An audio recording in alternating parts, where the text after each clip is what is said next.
On your defense, most of the people that I have had in here were chicks, so they probably have smaller ears. You know what I mean? So, like, in your defense anyway. There you go. Science by Mr. Dr. Pernaski. Chicks have smaller ears.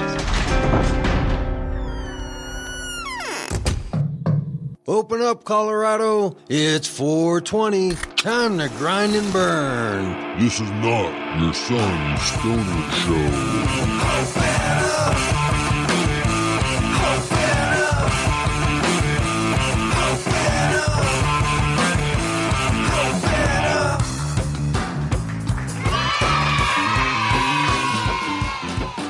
Welcome to the Cannabis Community Project, broadcasting live from the Dank Studios high up in Denver, Colorado, 3835 Elm Street. It's the Grind and Burn Show with your host, Brainstorm. Are you still smoking flower? Stinking up the house? Having your neighbors wonder if there's a skunk outside? Try Cushly products, the natural organic odor eliminator. Lotions, sprays, candles, and soaps. Cushly will eliminate all of those organic smells. Cushly. www.cushly.com.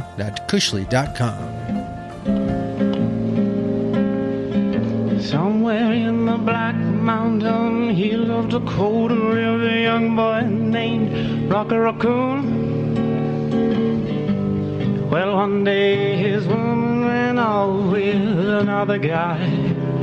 He hit young Rocky and I. Well, Rocky didn't like that. He said, I'm gonna get that boy.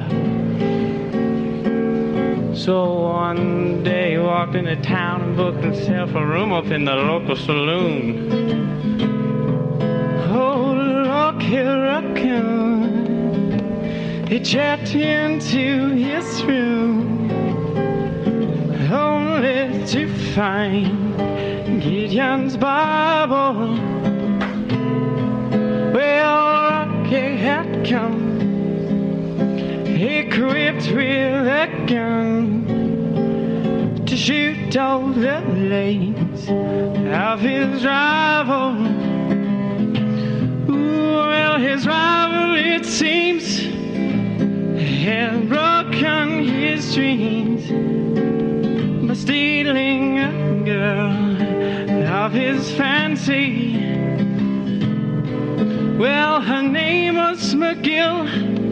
Ooh, and she called herself Little, but everyone knew her as Nancy. Well, now she and her man, who called himself Dan, we're in the next room at the hold down.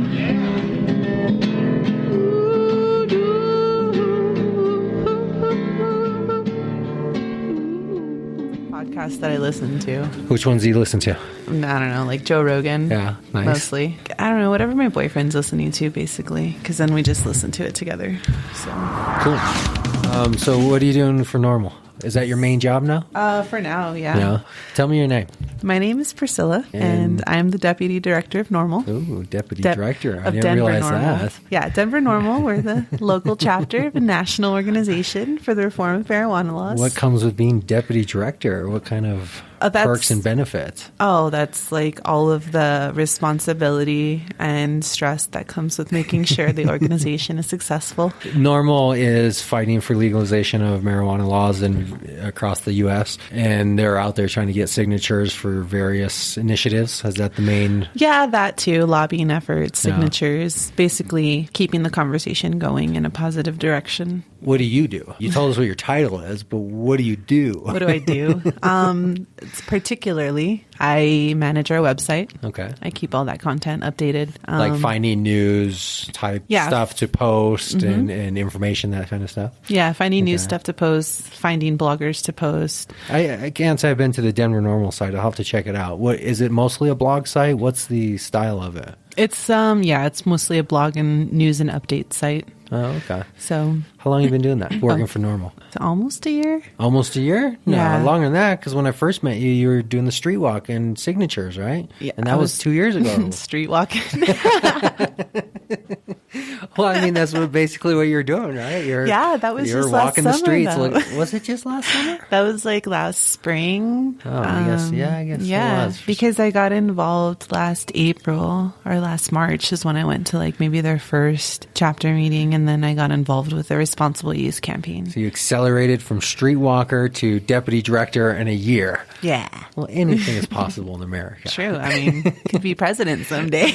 Is this a paid position or volunteer? No, it's all volunteer. It's the whole organization. As far as Denver Normal Yeah. goes, yeah. There's a few paid positions at national, but I'm not part of that yet. So why do you do it? Because it gives me purpose. Yeah. Yeah, I've wanted to be involved with the movement other than just smoking weed and voting for weed. You want to be more than just a stoner? More than just a stoner. And a lot of, in my background is mostly just consumer interaction and getting shit done. Yeah. I like just go in and clean up messes and fix them and make them pretty and put my input. And so it's like Denver Normal is just giving me the autonomy to be able to do that and try to make it successful. So only a year. What were you doing before?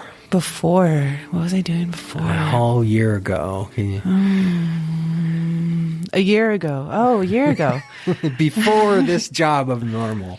I was doing a bit of direct sales. Okay. I did Legal Shield for a stint. Yeah. I used to have a Legal Shield. Yeah. Although I think now it's not called Legal Shield anymore, right? What's it called? That was just No, I'm last sorry. year. I'm sorry. Legal Shield is what it's called now. It used to be prepaid legal. Yeah. Sorry. Yeah, it used to be prepaid legal. I had prepaid legal, and then I canceled, and then I reinstated years later under the new name prepaid, and then had it for about a year, and then canceled it. So, Yeah. The rigged ad we love. Yeah, my boyfriend was telling me about it. He's like, that's so funny that your whole shtick is to get everybody covered under Legal Shield. And then if everybody's covered under Legal Shield, Riggs Avenue can't really help because presented by the same law firm. Do you still work or have any ties? I Associates? still, yeah. Okay. I mean, I then still I won't talk talk shit about them. I mean, you can. I see what it is. It's not that it's a scam. It's not a scam. it's You not. pay a low dollar amount to get almost unlimited consultation with lawyers. That in itself is a great value. The issue I ran into was the consultations themselves were not helpful in the sense of getting shit done. It was almost like, I could do this myself. And not only that, there was a couple times when I actually go, did I just hurt myself by calling this lawyer who gave me some marginal advice? And there was a couple times when and then they kind of, you get the same, I don't know. It's just like, it was a great advantage when I signed up because I was in the middle of a lawsuit and it really helped and I was successful in that lawsuit. And then everything else was just petty BS stuff that I went, well, I have a lawyer. I'm going to call and consult with this lawyer. And it came out at the end of the day to be exactly where I started. I talked to a lawyer, but I still was exactly where I was to begin with. So it was $30 a month. That was ultimately, I wasn't getting the legal advice. I rather just save up $300 a year and buy a hour of the lawyer's time to consult with him if I need some real consultation. But the lawyers I were getting were not very educated. They seemed to be the lowest of the line type lawyers. Their advice a lot of the times was just not very directed and understand, like they really understood what was going on. And it was always kind of a mild push to, well, maybe you need to actually, sign with a lawyer to, I was like, get a 25% discount. right. Of what? Of $300 an hour. So now I'm paying what, $225? Anyways, Yeah. I don't want to talk shit about them. No, that's cool. I mean, it is what it is. I want to learn about you a little bit because we're proposing potentially doing some work together. Yeah. So I want to find out a little bit about you. Yeah. Kind of see where you come from, what you're all about, and what your interest is in this potential business. Yeah, I didn't know if it was an interview. Well, everything's kind of an interview with me. Surprise. And you can't talk to me without being interviewed. I guess that's It's true. I was wondering if these were going to be on. It's just the nature. You think I invited you to the studio just to have a non-recorded conversation with you? I could have just said, come to my house for that. Well. So your background is what? Sales, customer service? Yeah, kind of customer stuff? service, technical, like computer support, desktop Okay. support. Like you have some computer skills? Yeah. Like, for example, I was with my friend yesterday and her mom was having trouble setting up her Wi-Fi on her new phone. And my instinct was like, well, let me talk to her and I'll try to figure out if I can help her. Because for 2 years before all of this, I was working like with IBM and doing corporate contracts with technical support on that end. So I was helping financial advisors who worked for Morgan Stanley. Okay. They would go to work, get on their computer, and then remote to a cloud computer. So their desktop computer was just like a vessel. So it was interesting working in virtual networks. I could have used you yesterday when I was setting up my VPN. Oh, I thought that was just a joke. Oh, you saw my Yeah. little post? No, I seriously bought this lifetime subscription That's of cool. VPN Secure, which had like a $700. It was discounted 91%. Jeez. And I don't have that type of technical understanding. I mean, I know how to use a computer, obviously, and I can navigate the web and emails and that kind of stuff. Right. But I don't have a Basics. technical background of understanding computers, and I couldn't figure it out. The customer service guy was emailing me with, I don't know, but I finally got it figured out. Yeah, well, And, now you know. I can help you. Well, that's actually a very good background to the potential business, because the side that I'm bringing to the table is kind of a software-ish type business. So I currently do the background checks, which is record retrieval, online record retrieval. So the company I'm running through does data scraping. So they access courthouse servers and they in real time stream, for lack of a less technical word, they stream records straight from the courthouse rather than databasing retrieval, which is accessing records, putting them in a database, and then having people access the database. They're just accessing the courthouse servers directly, and they're doing background checks, and it lets them be very accurate and cheap and very fast. And I've been doing this for a number of years, mostly from an employment standpoint. Most of the people that are accessing background checks are doing it for employment reasons. So Right. criminal background, driving records, interview verifications, employment verifications, education verifications, Homeland Security, all the I Social saw, Security. that The whole list. thing. Standard background checks. And I had been tinkering with this idea that, I wonder if there's a background check service that could exist in the cannabis industry that doesn't currently exist from people getting licensed themselves. Because if you go to work for a dispensary, you go and get a badge, they do your background checks and everything else. I didn't quite make the connection until I went to get myself badged. And what happened to me is that I had some records, criminal records, just to be direct, that I had to disclose. It didn't disqualify me from the process. I just had to disclose them. And I was able to access my own records online fast, cheap, and easy. And then that naturally led to the thought of, okay, so if I had to do that, I'm sure other people are facing the same situation. Well, how do you get your own background check? So I started Googling, which this isn't new. I'd been doing this for a number of years, so I know what happens when you try to Google background checks and the type of services that come. It's a nightmare. It's impossible to navigate of how you access your own public records from a verified source that the state will accept. So if you go to get your MED badge and they say, hey, we need to see, this conviction or this arrest or this whatever, not as a disqualifier, but just as part of the process of due diligence, how would you do that? Well, I have the service. And then we met and you said, you know what would be a good service was somebody actually helping people through the application process, like the physical application. As I'm going to say stoners, but I think just people in general, filling out applications is kind of a lost art. It requires handwriting. It requires maybe computer skills. It requires a little bit of documentation and organization. It requires just a little bit of knowledge of some of the state laws. And some of these things, yes, you could do on your own, like people have been doing and do. But there's an inefficiency there. And I think for the right dollar amount, that if it's low enough, because badging is not that expensive of a process. So it's not like somebody's spending thousands of dollars to get themselves licensed, and it would be Right. worth it to spend a couple $100 to And it's hire an good. assistant. We're talking about $75 or $225. So, we're talking low dollar type services, but is there something there that can be beneficial versus somebody just doing it on their own. And obviously the benefit of retrieving records if needed is kind of a separate issue, but one that can be combined with the fact that if we're doing your application and you need records pulled, well, this is part of the process and part of the application. So that's the base of kind of where this started.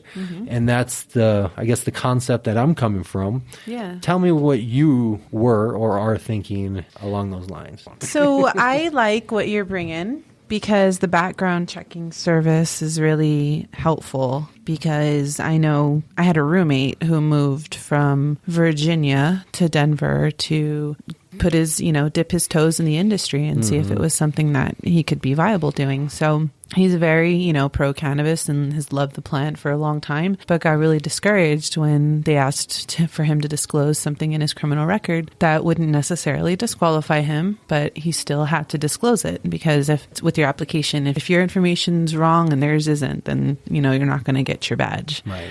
So there's no hiding it or lying or somehow manipulating the situation. Right. So I like the fact that we have what you bring to the table is something that, people don't have at their fingertips already. What I found out, which is what I discovered, I think like last summer, last fall, just meeting more people and networking in the industry, is that med badges or med applications have to be notarized for new applicants and renewals. And I know a lot of people in dispensaries are notaries, because I think it was like one of the requirements when everything was first starting in like 2009 or earlier. I thought that like me having a notary or me being a notary public and you bringing your background checking utility, that we could streamline the process for You're new a notary applicants. public now? Yeah. Okay. So you have a number or a license Yeah, number, I have and a you commission. have a stamp and the whole deal. I'm You're able to commissioned do by that. Colorado. It's the only place that you can, when you become a notary public, it's state by state. Each state regulates their own. So you brought up a good point about dispensaries. When I first got my MMJ patient card, it was notarized through the first dispensary that I was buying from. That was also the recommending doctor, and it was kind of all tight-knit connected in that sense. But that implies somebody is working at a dispensary, and that dispensary wants to work with that individual to get them badged. Like me and many people who just come to the state, you don't have a person you're going to work for. You're in the job search phase, and you just want to get a support badge to show you have one so you can start your job search. You don't have a dispensary on your back that's saying, hey, let me help you with the paperwork and maybe the money and make sure the I's are dotted and the T's are crossed. You're on your own. Right. This is what I envision the market being that we're going after. Is not people who are in dispensaries working, because that's their own infrastructure of support. These are the individuals who say, I'm here in Colorado or I'm coming to Colorado. I want to get badged. I'm nervous. I have questions. Yeah, I can do it on my own. But gee, does a DUI disqualify me? I wish I had somebody ask that question to before applying, or, how much. So this is what I'm envisioning the target market being, is somebody who's wanting to be in the industry, not currently affiliated or associated with anybody, and has questions, or like me, just knows you can't do paperwork. I just don't have my eyes cross and they blur, and I have horrible handwriting. It's just like, tell me where to sign. That's your extent of paperwork. And here in Colorado, when you go to get your yearly MMJ badge at the doctor's office I go to, they give you an option to pay them an extra $20, and they will do the paperwork filing, the mailing. They'll get the certified check. They'll drop it in the mail for you. And I pay them based on the fact, not that I can't do it by myself, but it's well worth it to have somebody who's experienced, who does the repetition of it every day, and can take care of the situation, to just pay them the money. Right. And that's how I'm seeing the sale happening, is that the dollar amount is low enough where it's like, maybe it is 50%, $35 for a $75 badge. But in that same afternoon, we can do the application for you. We can make sure all your paperwork is there. If additional documents need to be retrieved, they can be done. They can be mailed. Any questions you have, and we'll be there for the follow-up. Yeah, like I kind of wanted to, provide us, in addition to the background checking and a notarized application. I wanted to also like help people, like give them just a one-on-one, like this is the best time to go to if you're going to go to the Denver office, or find out where they're located, and maybe one of the surrounding offices might better suit them. Because when I first got my badge, I was living in the Boulder area, and the Longmont office, like it probably took me longer to fill out my application than my actual Right. like turn in and get in my badge, Right. process. So just, working with people and finding out what's best for them, just making it easier. If people thought like to save time, like they save money, the world would be different. Yes. But we have the skills and the experience already. And I think that too is like what our market is looking for. Like you said, you can Google and find stuff on your own. Anybody can Google and find stuff on your own. But there are certain people who are just like, wanting to know what's your experience with this. Right. Because a lot of people learn from experience. I learned from experience. And if you spend 3 hours Googling versus a 10-minute conversation with somebody who knows the answer, Yeah. are you really saving yourself anything by doing it yourself? It's Yeah. like doing your own oil change. It's like, Hey, okay, I do sure. my own oil change. Okay. Well, there you go. It's like, okay, great. You saved $35 of labor fee. Yeah. But what did you really save? It only takes me like an hour. Oh, okay. But what's your time worth? Is it worth at least $20, $30 an hour? And that's how I look at things. But Yeah. in a sense, if we could, so we picked a name. Yeah, we picked a name, medbadge help. Yeah, and I've been saying MED badge help, but I guess okay. med badge help. When I say med, there's always just a split second of, in Colorado, I know what I'm talking about, but I'm wondering if somebody Googling would think it's like a medical Yeah. badge. Did you already get that? I did. Oh, shit. But domain names are cheap. They're $15 a year. And I started piecing together a website and stuff, but I want to work on that with you simultaneously. yeah, I So- saw your website. Which I one? went on your background. Checkmypublicrecord.com is where any individual can obtain almost any type of public background check that you can think of, from criminal, driving, Social Security, education, Homeland Security, sexual offender registry, and so many more. Anybody can go on that website, pay for a search on yourself, and do it. So I took the base of that site, I copied it, and then I started making changes to reflect this new business. Yeah. Is it like WordPress or Yeah, Wix? it's not. Yeah, it's Weebly, but yeah, it's the same. Weebly. It's the same thing. Same thing.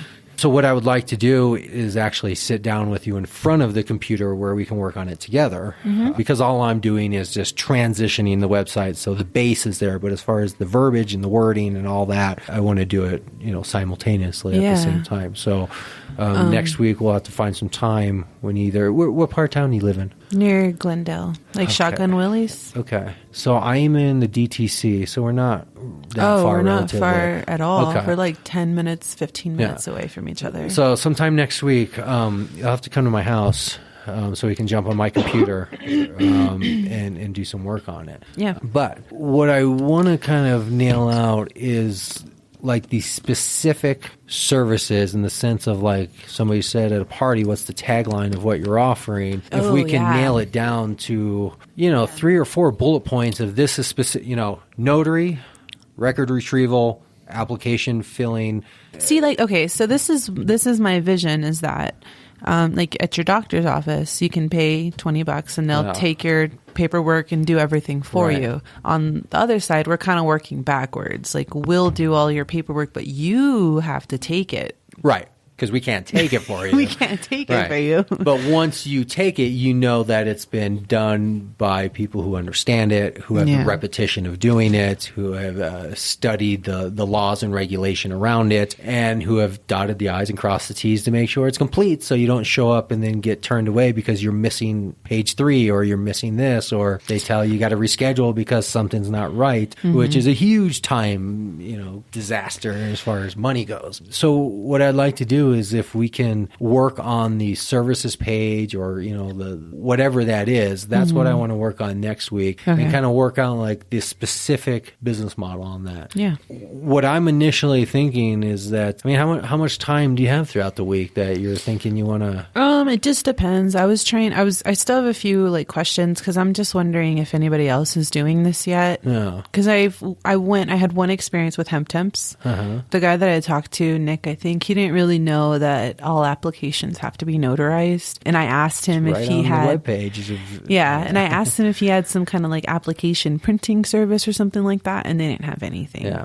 So I just want to know if there's any other of the staffing companies who are helping with this, because I think staffing companies we're kind of on the line of like, that's what we're doing. We're more of like the employment and staffing services. I see it as being a good complement to a staffing company, as in it's an aspect that's needed, but maybe not one they want to do themselves. Right. Like, and I don't know, is anybody in Notary Public? Like, how many Notary Publics work for hemp temps? Right. And I just had some questions about, where is our steady stream of customers coming from as well? I think really focusing on the specific of being a medbadge application help and not a general employment for the cannabis industry. I think by being very specific to start, initially just very specifically just doing medbadge applications, not for general employment searching or trying to help people find jobs or get them. Right. Because then all of a sudden you're expanding what you do into this very broad general thing. Yeah. But I'm saying just initially just keep it very specific. So when we reach out to a dispensary or to a staffing agency, it's not a competitive thing. It's something that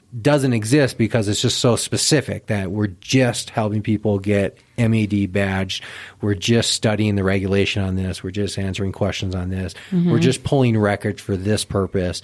And then from there, grow outward. I think that's...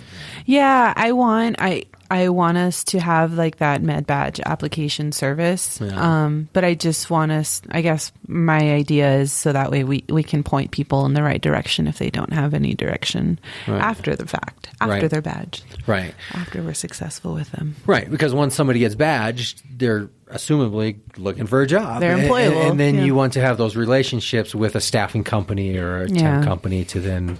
refer them and get commissions and referrals and that whole deal. But as far as services, so we have records, notary, application. The only other service that I was providing was like mobile to you. So I think a valid service, especially for many people, I would have definitely paid somebody just because I spent some hours at the application office, and most of it was because I was on the phone trying to get those records. I was calling, the actual time I sat with the guy was maybe 20-25 minutes, but I spent almost an hour trying to pull my own records, figuring out what it was. If we could do that for people and tell them like, look, this is what your package is going to cost and we'll bring it to you. You just have to set your appointment date. Right. Because at that time, that's when the notary happens. Right.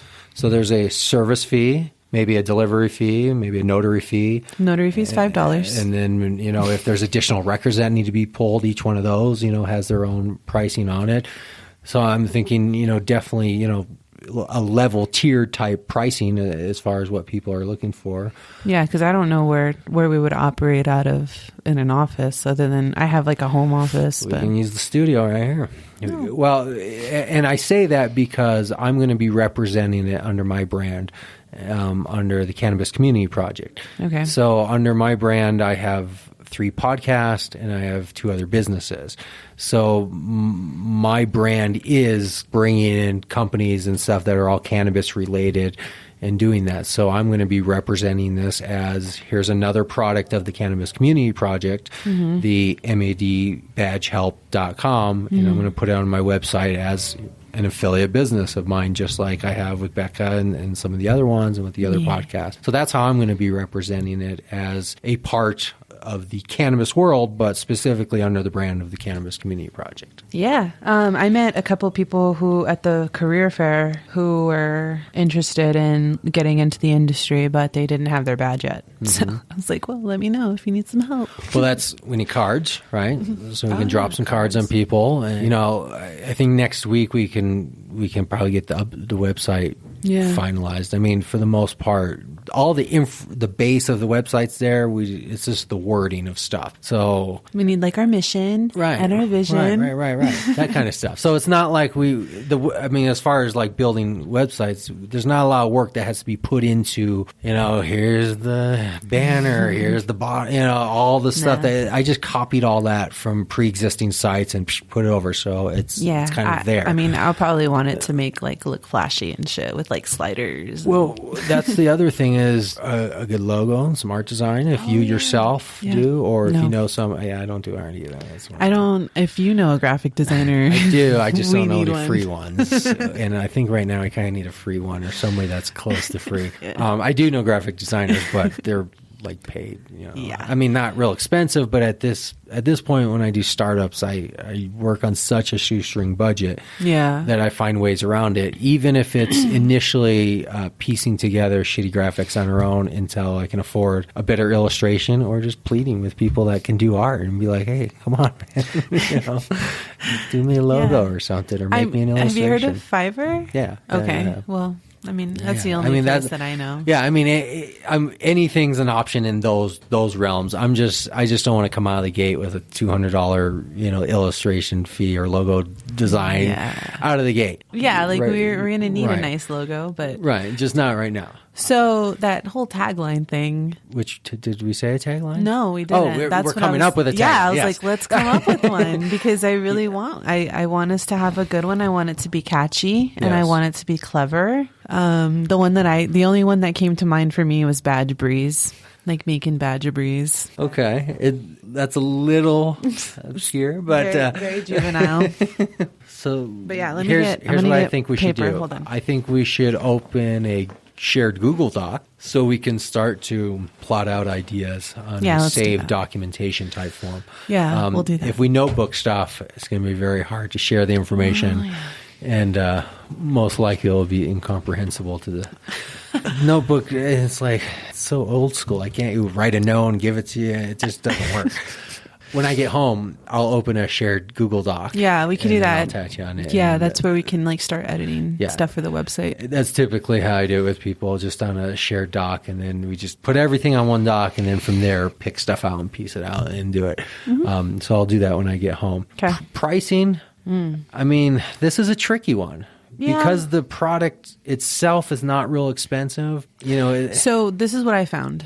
People were selling medbadge application packages for $2 online. $2. Yeah, it was basically just the PDF that they saved, and you can just download it. But like just the application? Just the application. So the thing you could get free from the Colorado website, they were paying somebody else $2 to get the same form? Well, yeah, but I mean, think about it. That's what they're doing with us. What do you mean? But Explain. that they're basically just getting an application that they could get for free, and we're bringing it to them. Well, not completely, because there's also the consulting side. And there's the fact that maybe you physically need the application filled out for you. And maybe you need it notarized, and maybe you need somebody who just has really nice handwriting. Do you have nice handwriting? I do, yeah. Okay, I don't. I did mine online. I don't think I physically wrote mine. I think I did my application on the... Like the interactive one or something? Well, when you open a PDF, it gives you the option to like e-sign and e-fill out. So online, when you open a PDF, you can fill out information before you print on it and then e-sign it. I think that's how I did mine. I don't think I physically printed the application and wrote it, but either or depends on who you are. So it's not just saying here's a blank application. Because if that's the service you're envisioning, I don't think the company will go anywhere. No, you're right. The company has to have a service that is providing something beyond just simply saying this is the application you're supposed to fill out. It's actually saying either you're paying me to fill it out for you, or you're paying me to review it for you after it's filled out, or you're paying for me to acquire the documentation for you and notarize it. But you got to pay for something more than just simply saying I'll print for you. A blank application. Right. Unless that works, unless people were paying $2 just for a blank application, and that's a valid business model, then maybe we'll consider it. That's what I found. That's all that I had found as far as who is offering a service or an application assistance service, and that's all the information I found was a $2 application package. Okay. Well, that's good, because that means, good and bad. Either good, that not a lot of people are doing it because they don't see the opportunity, Right. or bad because everybody's already looked at the opportunity and has determined there is no opportunity. Right. So as far as pricing goes, I guess what we would have to know, my mind when it comes to pricing, just, I guess I need, like, how many pages is the application and how much would it cost for somebody to print it out at the library versus how much it would cost to print out at, like, I guess FedEx and Office Depot would be the same too. But we would have to include time, because that's time. by far the service that is being paid for, is the fact that there's a human interaction of that. If I have a question, does a DUI disqualify me from my application process, that I can call you and talk to you. That has some value. Right. And that's what the person is paying for. And the fact that they can say, hey, they're asking for this record from 2012. How do I do that? Oh, I will do that for you. Here's the fee. I will do that. I will attach it to your folder. Yeah. All that type of stuff, all inclusive, comes with time. And the way I would evaluate it is not just what is the cost of printing or going to the library, but what is the cost of reasonably, what is it going to take to process an application? So let's say you sign up right now with me for my service. How much time am I going to have to put into you before you go off into your interview? A half hour, an hour, 45 minutes. And then I'm going to put a value on that time. And it's probably going to be somewhere close to $40 or more an hour. And then I'm going to tack on the cost on top of that. Okay. And then I'm going to tack on just a little bit of tax, knowing that I'm going to have to pay a little bit of tax at the end of that. And then I'm going to see how efficient I can make the process. So I'm going to see what the overall true cost of my time and those fixed costs of like printing. Mm-hmm. And then I'm going to see how efficient can I make it so it's as cheap as possible for the person. Not that I'm discounting my price. I'm just making it as efficient as possible so I can take what you would do on your own in 2-3 hours. I'll do it for you in a half hour. I'll charge you my rate of $75 an hour, but it'll only cost you $35 and we'll get it wrapped up in 30 minutes. It'll be complete and it'll be guaranteed versus you doing it on your own and stumbling through it for the next 3 days. That's how I'm looking at selling it. And because it's a low dollar amount price, efficiency is the only thing that's going to make it profitable, is the fact that can a person be processed in the sense of whatever their service they're paying for be done in a fast enough amount of time so we're not working for $5 an hour. True. Right? Because we can't charge them $200 for a $75 application. So somehow the services we're giving them have to be done in a speedy amount of time. So the nominal fee of 30 or 40 or 20 or whatever it is that's being charged is still profitable enough so you can do a handful of those in a day and actually make a living. Right. Being a notary at $5 a pop, I don't think you can make a living doing that. No. But you got to look at, at the time, am I going to somebody's house? Well, okay, well, it's $5 for the notary, but now I got to charge them because I'm driving to their house and I got to charge them the gas, and you got to build all that into it. Yeah. So I'm thinking prices are going to be somewhere between $20 and $50. Oh, yeah. And maybe even a little bit more. And a lot of that price will depend on if records are needed to be pulled. If somebody comes from New York and they have to get a criminal record from New York, well, that's kind of expensive because New York's expensive. Each individual case is their own thing, but that's kind of how I'm seeing it happen, as the tiered system of services, each individual person being unique, but overall, we're kind of looking at an average of probably around this dollar amount and trying to see how many people per day we can funnel through that system. Yeah. Yeah. So your route of pricing is definitely the way we're going to go. Okay. As far as the background and efficiency goes, how long does it take to get, your state and, federal? It could be anywhere from instant to a few days. Because if somebody has a criminal record, it could take a couple days, because when you access those records, it takes a little bit of time. If somebody has a clean record, it could be literally instant, in the sense that you ping their name and their information to the courthouse, nothing comes back, and you're instantly... But we probably won't be getting those people, because those people know that they don't need help at their background check, because... Maybe not. I think we need a little bit of research, but I think the research is going to be combined with actual attempts of trying to sell it. I don't think we have resources resources to do research prior to sales. I think we just have to try to sell it and use the stumbling block of dealing with people's issues and objections and barriers along the way, because I don't know how else to study the issue beforehand with no money. You know, I can't hire somebody to do research. I can't spend time myself doing a bunch of unpaid research. And I don't know how much research needs to be done other than the fact it's a document prep type service, which is a valid service that exists in other forms and people pay for. Right. MED licensing is a growing business that requires technical and you know, diligent and tedious type stuff. That's a valid service that exists in other industries and that people pay for. So based on that, I don't think what we're offering is anything outside the realm of what exists or what's needed. I think we'll just figure out what people are willing to pay for as we go out there and pitch people on it and say, hey, will you pay us $50 for a key badge? You're going to pay $225 plus how much more time plus this. You know, for $50 we can do boom, boom, boom, all these things notarized with, you know, maybe within 24 hours, depending on, you know, what comes back. Right. You know, trial by error, but I don't know, unless a better way comes up or unless people volunteer their time to come do some research for us.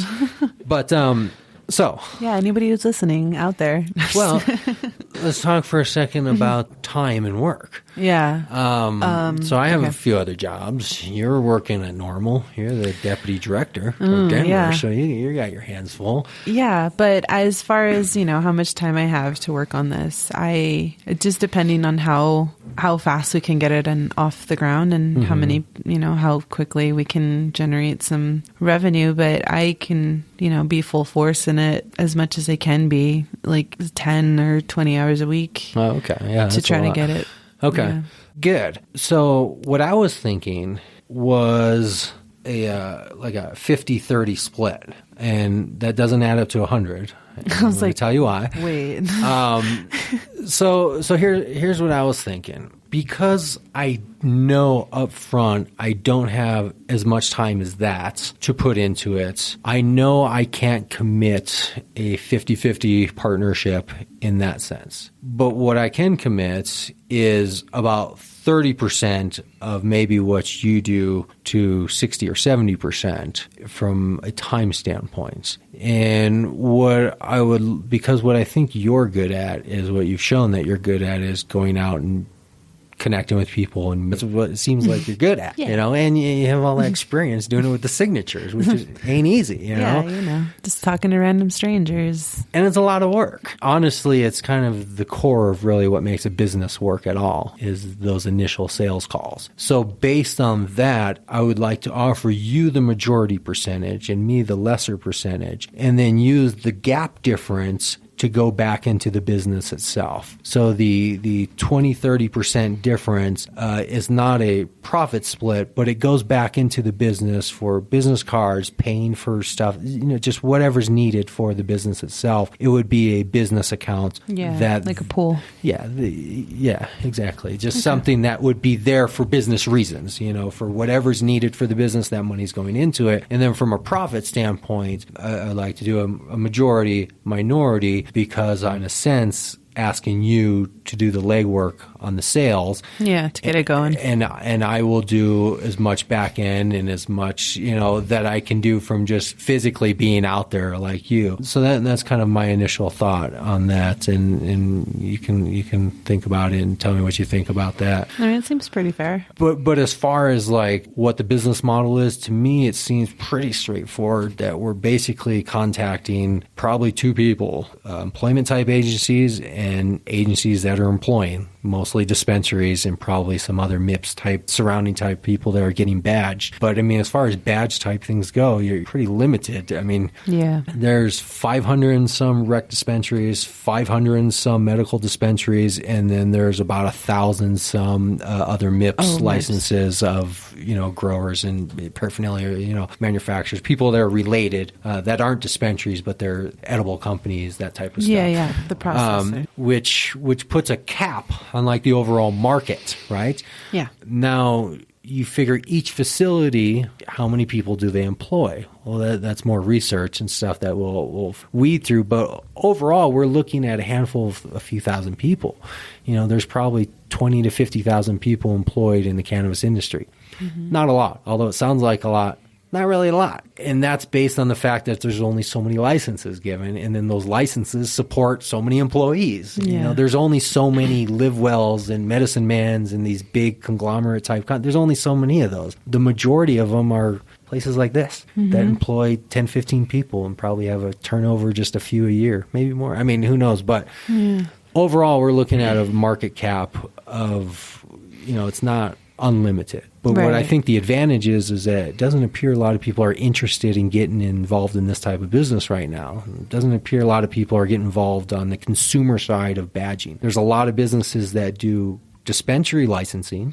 Yeah, that was my next question, is had you heard any or know any This company. Yeah. Right here. It's called Denver Consulting Group. Oh, yeah. So Dank is the dispensary, and then around the corner they have Twisted, which is their rent out, where you can rent out for event space, and it's you can smoke there. And then behind us, the building is Kush Bottles, where they make the green bottles you see at the dispensaries. Yeah. And then on the building right around the corner from that is the Denver Consulting Group. All one thing. All those different companies are all under same owners. And one aspect of it is called the Denver Consulting Group, where that's what they do, is they help dispensaries around the country get licensed and set up and do the whole thing. Okay. That is a big business that's growing from a compliance standpoint. People who are, lawyers and compliance people want to get involved in that business. But who wants to deal with the consumer?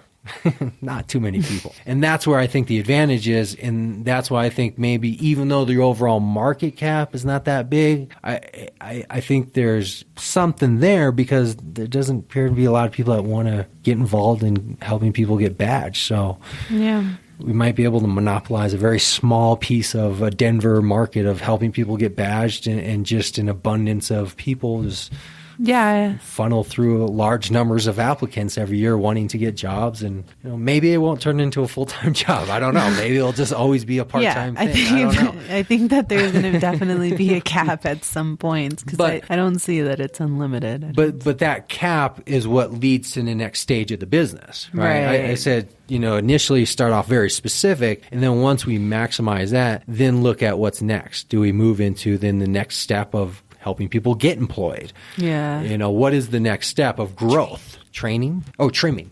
Training. Oh, training for anything. You're making the trim synchronize. You're saying training.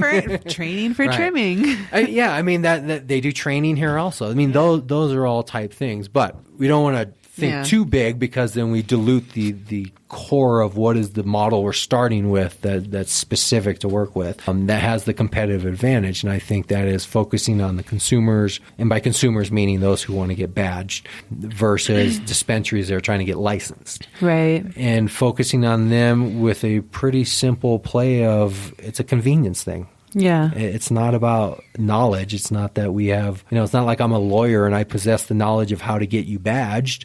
It's simply saying, is $20-$30 worth it to you to have us make sure your application is 100% sound, complete?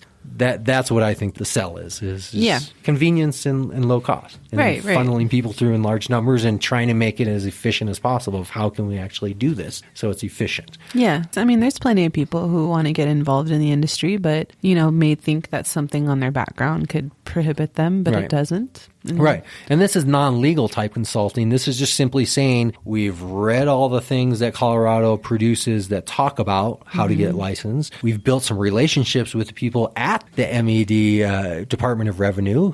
That would be a good start. Actually, that's the first thing I'm going to do is the guy who licensed me, he gave me his card. I'm going to send him an email. Oh. And I'm going to say, hey, man, you met with me, you licensed me. I also do a podcast. I would like to talk to you about your inside job and start forging those relationships. Yeah. And I think that also will be a big selling point, is to say, we actually know the people that work at the department there, that work at the office. We know them. We've talked to them. They've given us their answers when we ask them questions like, does this disqualify you from being an applicant? The answer is coming directly from somebody that works at the office. I think that will also be part of the sell, is why would I pay you to do it? Right. I got the relationship. Credibility. Right. Credibility, the relationship, the frequency of experience, and just the understanding of the whole process in itself. Yeah. I mean, truly, I just want to help people, make it easier for them. Yeah. The average Joe.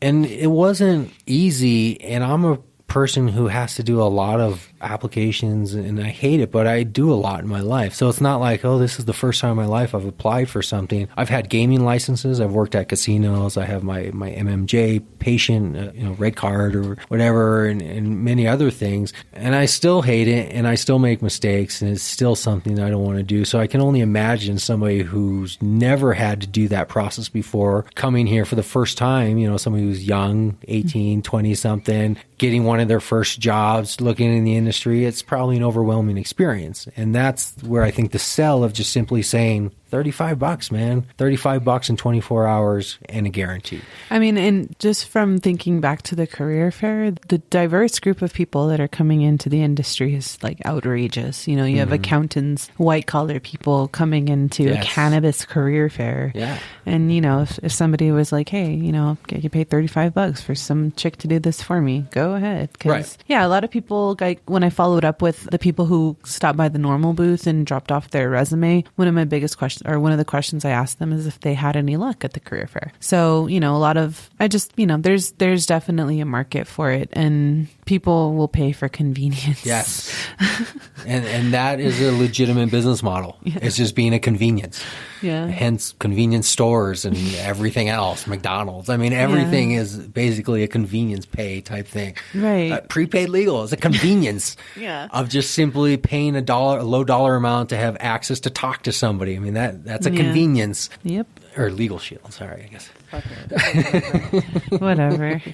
So let's go from here. Let's make a time next week. Have you come over my place, and let's work through the details of working out the mission statement, the services, how we're going to word it, and do it from a live update of the website. So actually in front of the website editor, as we're coming up with the ideas, let's just implement it straight into it. And that's the way I personally like to work on startups, is just do stuff. Yeah. Rather than think about it, pre-plan, conceptualize. I'm a doer. Let's just do it, post it. If it works, it works. If it doesn't, we'll change it. Yeah. It's like, let's go out there and pitch it. If people buy it, then we'll go with it. If they don't, we'll change something. Mm-hmm. But let's just do it and fix things as we're moving forward, rather than a lot of let's do a 90-day, Yeah, I mean, I like to take risks, and let's just get it out there. I don't think it's that much of a risk, though. No, but it's the same mindset. Right. It's just the same mindset of like, we're not going to plan it. Right. We're just going to get it It's done. a risk of loss of time, if anything, but it's not like we need to invest any money upfront or anything. It's just time. It's a loss, but it's not a risk. Like,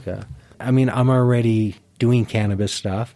I already have cannabis-related businesses. So to me, it's not a risk. It's just an extension of what I'm doing. Yeah. It's not like I was at Bank of America and now I'm going to enter the cannabis industry. I'm already in the cannabis industry. Yeah. So it's simply telling somebody I have one more product of a business in cannabis, to me, is just an extension. It's not a risk. But I still know my time limitations, which is why I want to say, if you will take the lead on it, I will give you the majority percentage. What I want is the namesake of putting it under my brand and promoting it as part of my overall company and working the back end. But by no means am I looking to make it my sole business. I can't see this being a sole business kind of thing. But if you want to take the lead on it, I want to give you the majority of share. Sure. I don't have the outreach that you have already under your business. No, but you have a skill that's even better, and that's the ability to do door knocking and relationship building. That's the worst. Yes, but it's such a valuable skill, and it's one that is so valuable that you shouldn't underestimated. Yeah. Because it's the one thing that every company needs, right? Every company needs people to go out there in the world and make relationships with other people representing their behalf. It's the most valuable position in any company. Call it salesperson, call it whatever you want, but it's that position of being somebody who actually goes out and forges relationships with people is the foundation of any business. Yeah. And I know I don't have the time for it, and I think I'm probably just not as good as you would be at it. I mean, I guess I don't like doing it. I guess I'm good at it. I just, I got to learn how to like it because I don't think anybody learns how to like it. I think you're just good at it and you just need to accept it, but I don't think you have to be like, oh, I wish I could learn to love it one day. That's marriage. You don't, right? That's not how you should look at this. Okay. But I want to promote it. I want to get the website up next week. I want to attach it to my website and start getting the word out there that it exists. I want to start helping formulate the emails that we're going to send out. I want to start working on the business cards and flyers that we're going to use for marketing tools. I want to start working on, a database list of who we're actually going to start talking to. I want to start sending out connections to people in the Department of Revenue there in the MED to You're going to put this all in your doc, right? All in my what? All in your doc. What do you mean by doc? Like your Google shared doc. Oh, yes. Yeah. I'm like, am I supposed to be I writing like this? my documentary. I was like, what? What's your schedule like next week? Usually evenings. Okay, I could do Monday or Tuesday. Well, Tuesday would be better. Monday and Wednesdays, I do Aikido up until 8 o'clock at night. So I'm usually not available until later in the evening. Tuesday, I'm available until 6. Oh, just until 6? But after 6, because we share a vehicle, so I just need to go do a pickup, and then I can be anywhere else. But well, then on Tuesday I have time from basically 2:30 to when you would have to leave, 5:30 or whatever. We could do. Are you going to be at your house? Yeah. Okay. Yeah. I could do that then. Yeah, just because that's where my computer is, and I can't work with other people's computers, especially when you're doing editing type stuff. I need my own computer and everything. That's fine. But in the future, we could meet closer to you or whatever is convenient when we're not doing that type of stuff. Yeah. But yeah, so Tuesday, I'll send you an email. I'll message Tuesday you. at 2. Yeah, let's make it 2:30. 2:30. Yeah. I say 2 because I'll be there by 2:30. Okay. Because I technically get off work at 2, but I usually leave by like 1:45, but sometimes it is 2. I only live 5 minutes away. Okay, cool. And then we'll go from there. And then also on that day, what I'll do is I'm going to write up a legal document.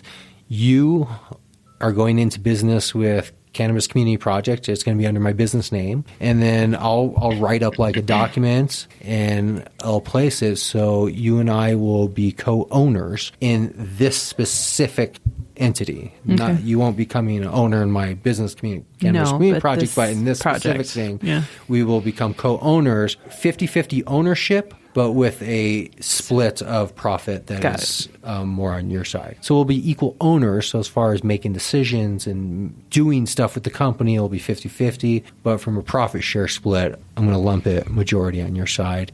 Just the fact that doing the legwork of that is what is being paid for. All right. And then together we will represent that business together as MED Badge Help LLC or however it gets officially registered with the state. I'll register with the state also.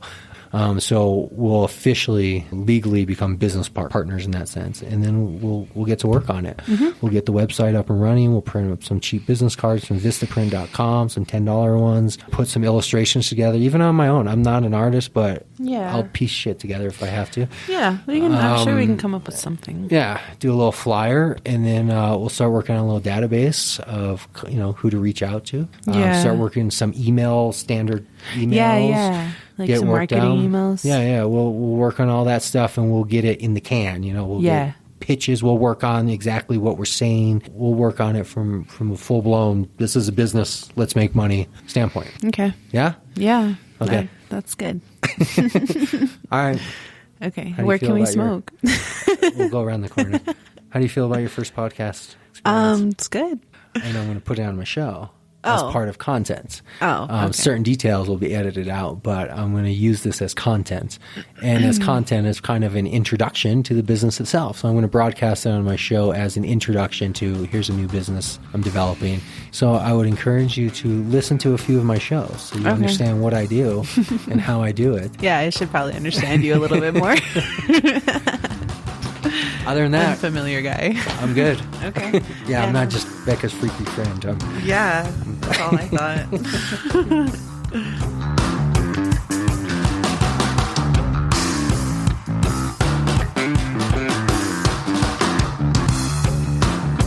There you go, Cannapreneurs, on our way out 2017. Thank you for joining us for another show. We'll be back next week talking to more Cannapreneurs, bringing their stories to you. Follow us after the shows on all the social media, Facebook, YouTube, Massroots, even Twitter, all under the same name, CannabisCommunityProject.com. We'll see you next week.